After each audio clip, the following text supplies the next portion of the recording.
Today's all about Thanksgiving cranberries. Now cranberries, I mean, you can get them out of a can, you know, grandma makes some cranberries, but I just want to show you a simple technique to get any kind of flavor you want because there's a lot of flavor choices out there depending upon what you're eating and how you're eating it. But I'm going to give you a very simple recipe that has alcohol and brown sugar. So to start, I have a hot pan. Now there's a bunch of different ways you see on YouTube, Instagram, how to make, you know, any kind of cranberry or jam. Some people will throw all the cranberries in, add the flavorings and go, but I want to show you a technique and not a recipe. So I have a hot pan. I have some Grand Marnier here, which is cognac and orange, 40% alcohol. It might flame up, but mostly it's just going to simmer just like that and bubble. So I just want to cook a little of the alcohol out, just like so. And I'm almost making a syrup here. I have the juice of 2 oranges. Turned out to make like 1/3 of a cup. And I'm just gonna get this hot. Now, why am I doing this? I'm gonna layer flavors for you and you're gonna taste it and see if you like the flavor or make adjustments to the flavor. So once you see it bubble, just like so, I wanna add my brown sugar. The thing about brown sugar instead of white is that thump you just heard. It's really, really dense, and I'm trying to break it down. So some people, when they put all the cranberries in and throw the brown sugar in, it really doesn't liquefy and it stays kind of, you know, grainy. So this is the technique. I'm just trying to get the brown sugar broken down so it's like sauce consistency, and I can start adding some flavors. So I have I have orange peel to go with the cognac, and I'm gonna start flavoring this.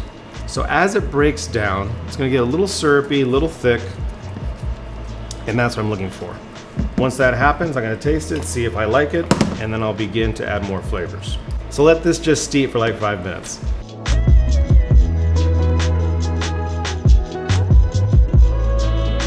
All right, it's been about 5 minutes, so I'm just gonna go ahead and remove the peels. Why am I removing the peels?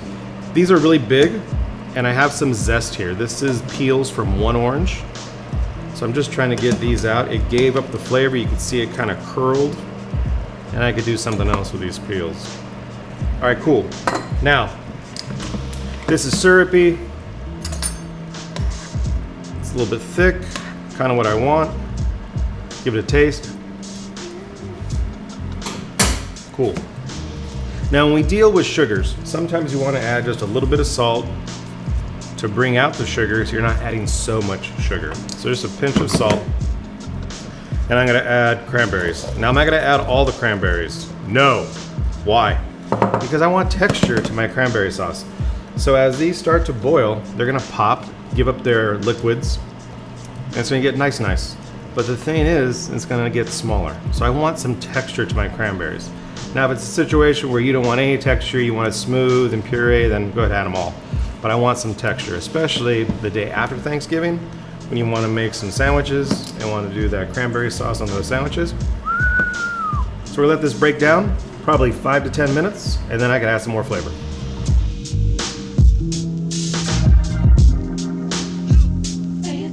All right, it's been about 7 minutes. As you can see, it's getting really soft. I mean, as you move this around, you can see it's really, really jammy. Now, since we're talking about technique and not so much about the recipe, what if this gets too thick? Oh, I don't know, add some water. What if it's too watery? I don't know, kick up the flame, reduce it down. So there's a bunch of things you can do. So talking about texture, as you can see, some of the cranberries have pinched themselves, released their liquids. I'm gonna add some more flavoring. I got the zest, which is easier to consume as opposed to the peel. So I'm getting some flavor from there. That's nicely incorporated. So I'm gonna add the rest of my cranberries. Again, I'm looking for texture. I'm not gonna cook these to death, maybe like 2 minutes.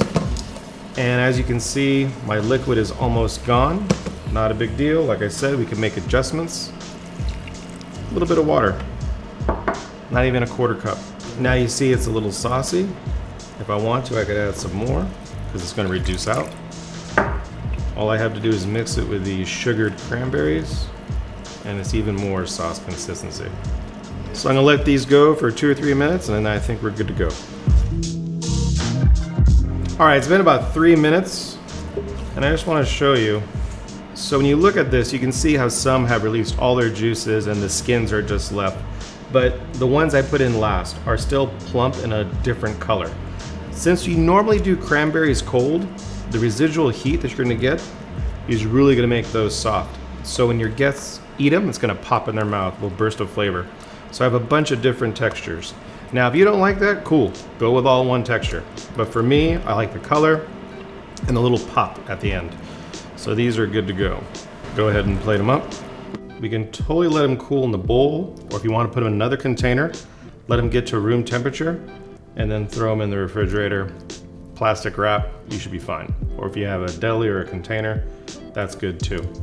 So as far as liquid, I add a little bit of water to get it to sauce consistency. If you don't like a lot of sauce, don't add the water. If you like it more saucy, add more water. There's a lot of, sticky here and really good flavor. So you're making a simple syrup, add some flavor to it, cranberries, boom, done. Perfect accompaniment to turkey, really nice side dish. Definitely should try it.